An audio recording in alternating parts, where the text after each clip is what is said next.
Alors même que notre collègue communiste Fabien Gay vient de démontrer le scandale des 211 milliards d'aides publiques sans contrepartie accordées aux entreprises et que ce gouvernement prévoit un gel des pensions et des prestations sociales pour l'année à venir, cette disposition est une véritable provocation. Coup de gueule à l'Assemblée, le député communiste Yannick Monnet n'a pas mâché ses mots face au gouvernement. Entre les morts au travail banalisé et le scandale des 211 milliards d'aides offertes aux grandes entreprises, il dénonce une véritable provocation alors que les pensions des Français vont être gelées. Une séquence choc. Dans un pays qui détient le triste record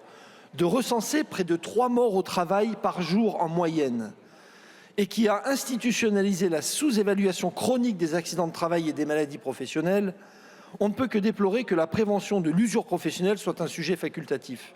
Nous voyons également un très mauvais signal dans le fait que les licenciements pour inaptitude seront exclus du calcul du bonus-malus de l'assurance chômage, les entreprises et les secteurs concernés étant un peu plus encore délestés de leurs responsabilités quant aux conditions de travail. Nous maintenons par ailleurs nos réserves quant au contrat de valorisation de l'expérience, une idée qui, avant d'être reprise par le patronat, avait été défendue par la droite sénatoriale lors du débat sur les retraites en 2023. Il s'agit ni plus ni moins d'une nouvelle dérogation au droit du travail, et particulièrement à la norme du CDI, qui brade les compétences de ceux que pourtant on reconnaît être expérimentés au profit d'une nouvelle niche d'exonération de cotisations sociales évaluée à 123 millions d'euros par an.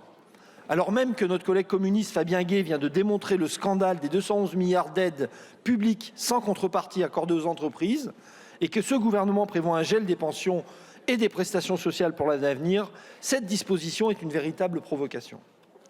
Au final, ce projet de loi vient effectivement à contretemps et en décalage avec les réalités de discrimination, de pénibilité, de blocage des salaires et des évolutions de carrière que connaissent les travailleurs, tous les travailleurs et pas seulement ceux dits expérimentés.